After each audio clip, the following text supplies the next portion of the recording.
আমার প্রথম দাবি হচ্ছে উপদেষ্টা আসিফের বাবা বিল্লাল মাস্টারকে গ্রেফতার করা। ওনাকে গ্রেফতার হোক, সব কিছু বেরিয়ে যাবে। আমাকে ধরে নিয়ে এরা বলছে যে আসিফ মাহমুদ বা আসিফ মাহমুদের বাবা এরা এই ইয়েতে জড়িত না, সেটা বললে তোমার কোনো ক্ষতি হবে না। তুমি কালকে সাংবাদিক আসলে তুমি এই কথাটা বলবে। উনি বাড়িতে এলাকায় একা থাকেন, ওনাকে কাজটা করছেন, এরকম যে কেউ গিয়ে এরকম করবে এরকম কোনো লোক নেই। আমাদের পাশে আজকে একটা লোক দাঁড়াইতো আমরা একটু সাহস পাইতাম। আমাদের পরিবার একমাত্র আমি ছাড়া কেউ নেই, আর আমার বোনটা তো বুঝে না এত কিছু। আমার স্বজনরা হারাইছি আমি। আপনারা বলেন একটা পরিবারে মা ভাই বোন যদি চলে যায় আর কে থাকে? 7টা বাচ্চা এতিম হয়েছে, সবগুলো আমার উপরে নির্ভরশীল। আমি কার জন্য কান্না করবো বলেন? মার জন্য না, ভাইয়ের জন্য না, বোনের জন্য? আমি বাসায় খুঁজে পাই না আমার এই ঘটনাটা মনে হইলে। আমি ওদিক সাংবাদিক সম্মেলনে বলেছিলাম আমার বাবাকে ধরে নিয়ে জোর করে বিলের মাঝখানে পর্যন্ত ভিডিও করাইছে। আমি কিন্তু জানি, আমি বুঝতে পারছি এরকম একটা কিছু হবে, এটাই হয়েছে।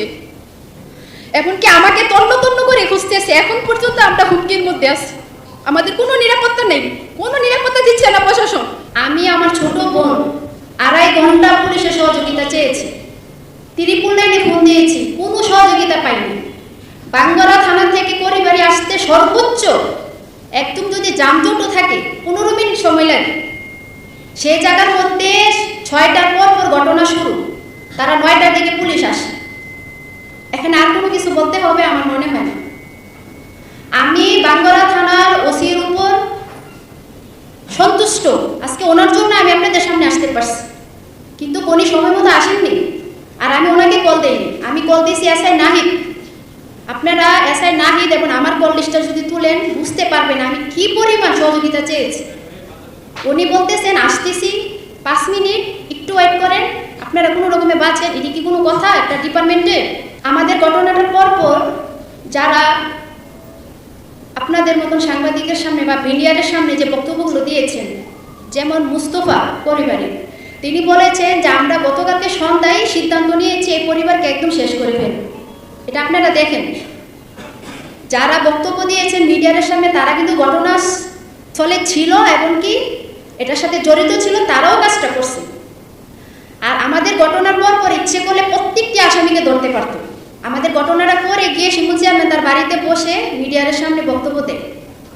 শরীফ পরিবার স্টেশনে ছিল, প্রত্যেকটি আসামি ছিল, তারা কাউরে অ্যারেস্ট করে নেয়। আমি এখনো সুস্থ হতে পারি নাই। আমার মাথায় 72টা শিলি, হাতে 16টা শিলি, পায়ে 20টা শিলি, মাজায় আছে আপনার 26টি শিলি। আমার অঙ্গটা বিতস্ত করে দিছে। আমি মনের সাহসে আপনাদের সামনে আসছি। আমি বাসায় বুঝাতে পারবো না আমি কতটা যুদ্ধ করে বেঁচে আছি। আমাকে অনেক কষ্ট দিছে। আমি মেডিকেলে শুয়ে থেকে প্রতিনিয়ত বলছি আমার স্বজনদের সাথে যদি আমাকে নিয়ে যেত অনেক ভালো ছিল। বিশ্বাস করেন নির্মমভাবে কেউ কাউরে মারে না। আমাকে যখন আঘাত করে আমি দৌড়াচ্ছি আর আমাকে রামদাউদি কুবাইতেছে, আমার কিছু বলার ভাষা নেই। বাংলাদেশে কোনো বিচার নেই, আমি কোনো বিচার পাইতেছি না। আজকে প্রায় 2 মাস হয়ে যেতেছে ঘটনার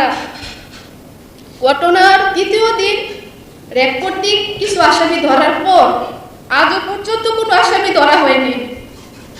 প্রশাসন ইচ্ছে করলে 24 ঘন্টার ভিতরে সব আসামি ধরতে পারে। আমার মা বিএমপি করতেন, যার জন্য ওই আমলে উনি একজন মহিলা, ওনাকে ইচ্ছে করলে ধর্ষণ মামলা দিতে পারবে না, মার্ডার মামলা দিতে পারবে না, অস্ত্র মামলা দিতে পারবে না, যার কারণে ওনাকে মাদক মামলাটা একদম নিজেই বাংলাদেশের জন্য। বাঙ্গারা থানায় কোনো মাদক মামলা হলে রেফারেন্সে ওনার নাম দিয়ে দিতেন। আপনারা তদন্ত নেন যে কয়টা মামলা ওনাকে 1 নম্বর আসামি আছেন, মামলা এফআইআরে ওনার নাম দিয়ে দেন। আমি ওই দিন সাংবাদিক সম্মেলনের সময় বলছিলাম যে আমি যদি বাংলাদেশে বিচার পাই একমাত্র আপনাদের দ্বারা আমি বিচারটা পাবো, সকল সাংবাদিক ভাইদের দ্বারা, এছাড়া আর কোনো উপায় নেই। যেখানে উপদেষ্টা এটার সাথে জড়িত, তার বাবা জড়িত, আপনারা সত্যটা যাচাই করেন, আপনার এলাকাতে যান, কিন্তু আসামির কোনো পরিবার ছাড়া আপনারা গোপন তথ্য নেন যে আমার মা কি আমার সাথে জড়িত ছিল, আমাদের কি অপরাধ ছিল যে এরকম নির্মমভাবে মারতে হবে। খুদের বিড়াল কিভাবে বের হয় আপনারা দেখবেন, কিন্তু এটা করা হয়নি। শিমুল চেয়ারম্যানকে অ্যারেস্ট করা হয়নি, শরীফকেও করা হয়নি, বাসিরকে, রফিককে, মেন যে লিডারগুলা কাউকে করা হয়নি। আজকে একটা মিথ্যা অপবাদ দিয়ে মামলাটাকে দাফা সাফা দেওয়ার জন্য চেষ্টা করতেছে। আর আমরা আমাদের স্বজন হারাইছি, আমরা কোনো দল বিদলের পক্ষে কথা বলতেছি না, আমাদের কোনো দল নেই। এখানে আসিফ মাহমুদ দোষী করতেছে বিএনপি রে, আমরা বলতেছি কারো ওইটা কোনো মানে দেখার ফ্যাক্টই নেই এদের। আমরা কি কোনো দল বিদলের পক্ষে কথা বলতেছি? যারা এটার সাথে জড়িত কোনো মেন আসামি এখন পর্যন্ত অ্যারেস্ট হয় নাই। আমরা চাই বিচার। আমরা আমাদের স্বজন হারাইছি, যারা এটার সাথে জড়িত ছিল। সিসি ক্যামেরার ফুটেজ কিছু আছে, কিছু বাড়ির পশ্চিম পাশ দিয়ে ঢুকছিল।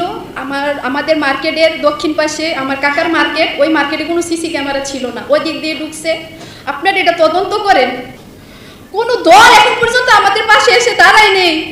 এটা বাংলাদেশ, এতগুলো মানুষ মারা গেছে, কোনো বিচার নেই। আজকে 2 মাস হয়ে গেছে, আমি কোনো উন্নতি দেখতেছি না। না আমাদেরকে নিরাপত্তা দিচ্ছে কোনো প্রশাসন, কোনো দল, কোনো দলের লোক। বাংলাদেশে এত রাজনীতিক, এত নেতা, এত এমপি, মন্ত্রী, ডিআইজি, উপদেষ্টা, কেউ আমাদের পাশে একবার এসে দাঁড়ায়নি। আমরা খুব অসহায়। দেখেন আমার পরিবারের মধ্যে আমি ছাড়া সাহস করে কথা বলার মতন কেউ নেই। আমি এখনো হসপিটালে আছি, আমি আজকে এখনো হসপিটাল থেকে আসছি।